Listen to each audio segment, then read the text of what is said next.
So, questions for you. Is there anything you wish you'd have started working on earlier in your drumming career? I think just playing drums in general. Just playing more? I would, yeah, I think I was a little bit sort of dismissive of it when I was younger. Like, you know, when you're young, it's kind of not cool to be seen to be like working at something or whatever. Yeah. And I think I was too quick to say to people, yeah, I play drums, without actually, you know, properly doing anything about it. Like, I wouldn't have had the greatest attitude towards practicing or anything like that. It was only when I went and actually studied properly that I think became kind of... You learn what practice is, you're like, oh, I'm meant to be doing all that. That's it, like, that's it. You specifically learn that it's not just about fluting around, it's about trying to further yourself and so on. Is there any particular aspect that you wish you'd have, like, oh, I wish I'd have done double kick, or I wish I'd have done... I actually started out with a double kick pedal and broke it.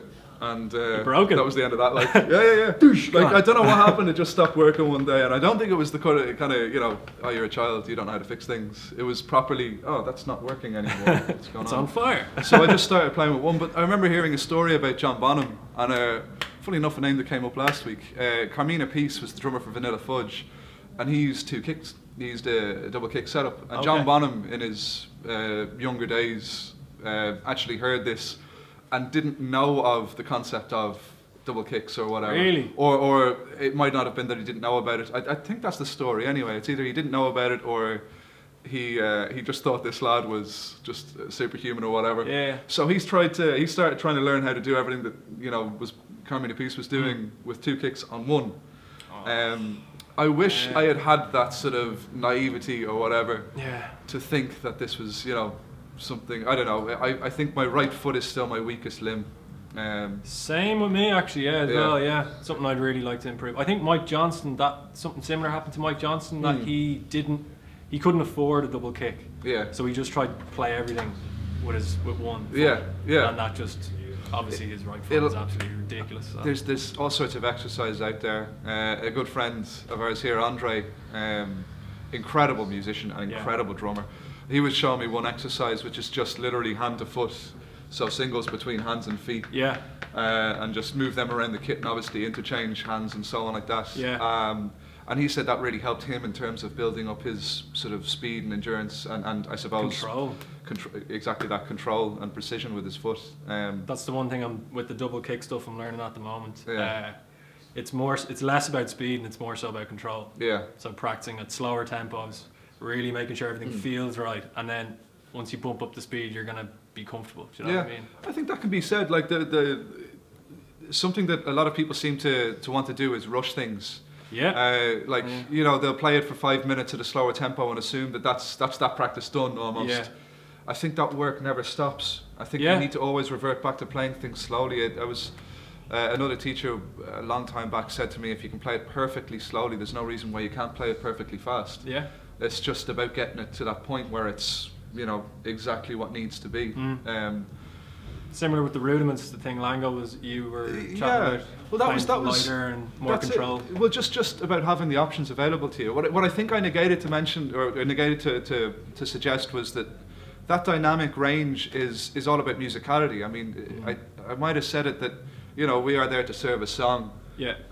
As a musician, as a drummer, specifically, that's kind of what our role has come to be. But the dynamic range it's all about musicality. It's all about lending more musicality to something. Yeah. Like if you have that much more range, then there's, I suppose, so many more possibilities. What you can do. Yeah. Exactly that. There's that much more available to you. Was the point of I suppose, that sort of concept. And again, the same is slow and fast. There's another affliction actually that a lot of musicians seem to have, which is that playing things slower is difficult. It's obviously a lot easier to play something, well, maybe not easier as such, but it's, and I don't like using the word lazy in this context, but it would be, you know, playing something quickly, you'd almost fall into it fairly easily, but playing it slowly and really getting that sort of precision and control involved, it's a very difficult thing to do. I've seen people when, like, even some teachers or whatever, where they play something at the tempo, like at a good tempo, and then someone would say, oh, could you slow that down? Yeah. And then it's like, okay, hold on. It really is a struggle though. It really is a struggle. And I think more needs to be done, well, certainly on my part, I think I need to do more with regards to pulling things back and just making sure that everything has its place and you know, it really every stroke should be given the same attention. It was something that Mark said actually. Everything, every single, it was to do with permutations of sixteenths, I think, within a bar or whatever. Yeah. And the different amounts of, I suppose, with surfaces and so on. Every single permutation is as important as the next. Even if playing nothing is one of them, you'd still have to lend it as much weight as playing all four. Yeah. And what you may assume, or what you may revert to musically, you know, what you may assume is the best musical phrasing or whatever. Well, to him, every hit is like, it's everything. Yeah. You know what I mean? Like Yeah. he puts out, like, the way he hits just one cymbal is different to, do you know what I mean? I think that's the key, is to treat every single individual stroke as important as the next. Yeah, totally. Be it a ghost note, be it a backbeat, whatever it is. Yeah, I like that idea anyway, that philosophy. Just have to put it in practice now. Yes. Just actually do something about getting it there. Yeah. But anyway, right, different topic. If you weren't playing drums, what would you be doing?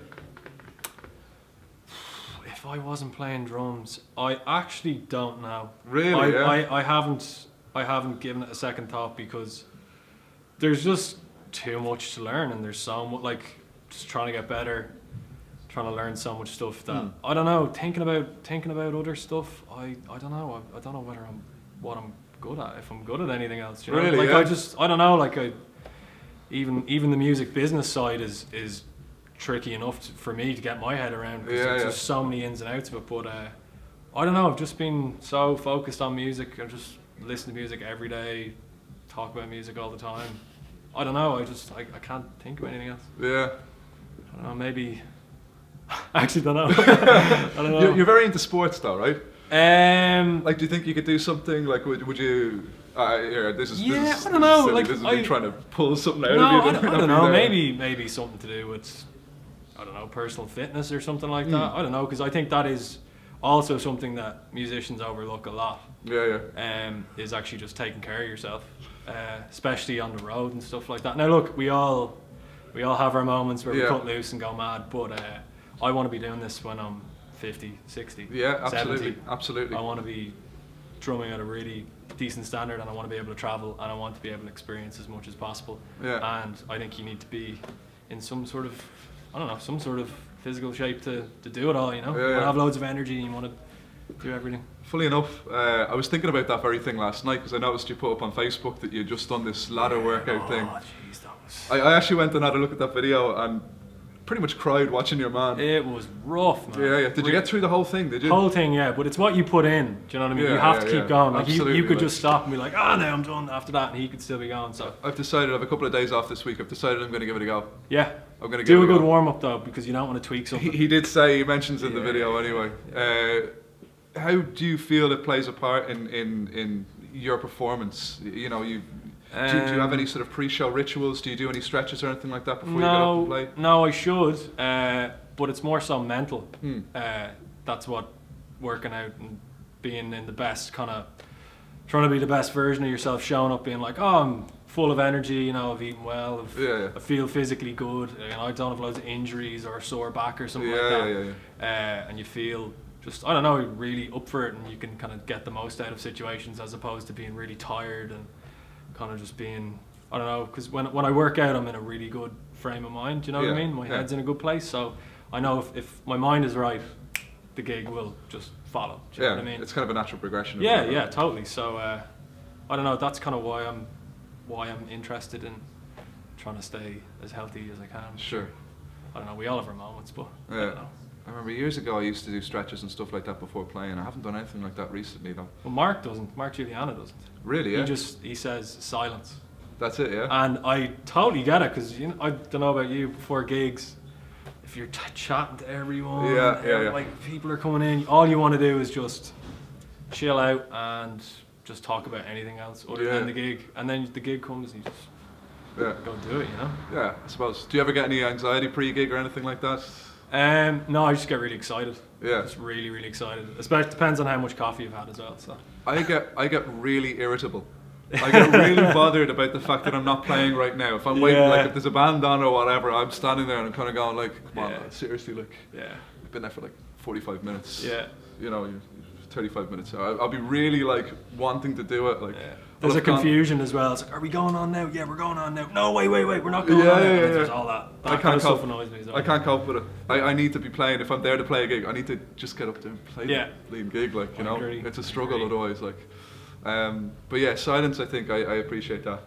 I'd even say the same. If I'm driving around, like a lot of people would ask me why I have no music in the car. Well, number one, my radio's broken, and the CD player and the tape deck. But I like that silence. I like that kind of that moment of peace away from it all. Like, I think it's really important. I think so too. I don't think people give themselves enough sort of headspace. Yeah, enough of the noise. Just. Yeah, and I think it can really affect you as a musician, not having that sort of. I suppose that, you know, that's a significant difference between what you'd normally be involved with in a rehearsal room or in a gig or whatever like that. I really value that. I value that silence now and again. I value that piece. What are you listening to at the moment? What's your kind of go-to?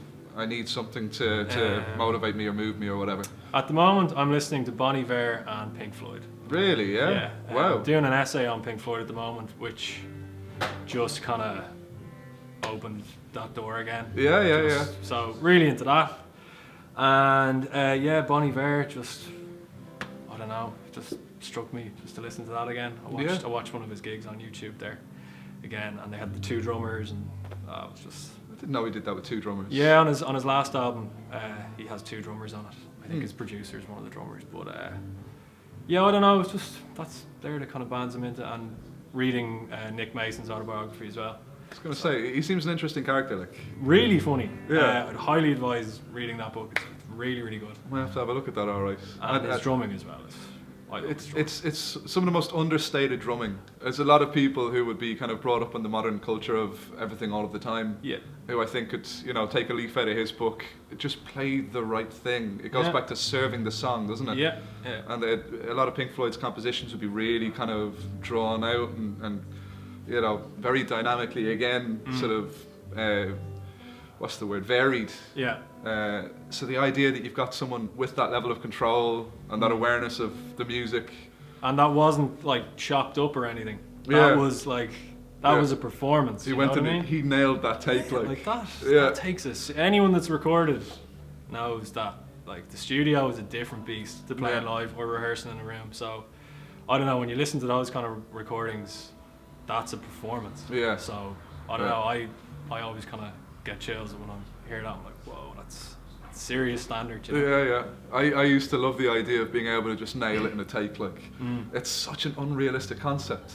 Well, for me anyway, I find I put so much pressure on myself to get this one right. Yeah. That you'll do it like 2, 3, 4 times, and it'll progressively be getting kind of more and more strained. And you'll be getting more and more frustrated with yourself that you didn't get it that time, that you were so close, but like, you know, you didn't quite. Yeah. It's the mental side of it. Yeah. It's like I said with the working out stuff. If it's right up here, the performance will follow. And I think that's the same with the studio. If you're constantly like, oh, I didn't get that take, or especially if you mess up early on in a take, then you're just like, here, forget this take, let's go on to the next one, you know. Whereas if you just mentally get yourself right, and I think the performance will usually follow after that. But it's tricky stuff. It's not easy. No, it's not. It's a minefield. Simple for both. It's a minefield. Fix it in post. Yeah, fix it. There it is. He's got the lingo. Amazing. Well, I can't think of anything else right now. Meshuggah, that's the other band I'm listening to at the moment. Oh yeah. Because of the double kick thing. So I'm trying to learn New Millennium Cyanide Christ. Wow. And he doesn't do things by halves either. Like, no. So it's not just the double kick thing. It's also the sort of whole polyrhythmic side of things as well. Yeah. Trying to do loads of the hurtas. They're hurtas, aren't they? Okay. Yeah, I think they're hurtas. And that song Bleed, that's a sick song. So yeah, that's a monster of a song. That was the first, I think, like I had heard Meshuggah years and years back, and it was a friend of mine introduced me to them, and I kind of listened to them, was like, what is that? But then kind of almost forgot about it. And it's only when, what's their album, Obscene, isn't it? It's only when that came out and I started listening to that. I think actually I properly started listening to it in here, like 5 years back. Bang the CD in the computer as you would have done in the past. Remember that? Remember that? Like, any kids, CDs. Yeah, remember that? CDs, compact discs. Shiny things. Yeah. modern day frisbee, whatever you want to call them. And that bleed just blew my mind.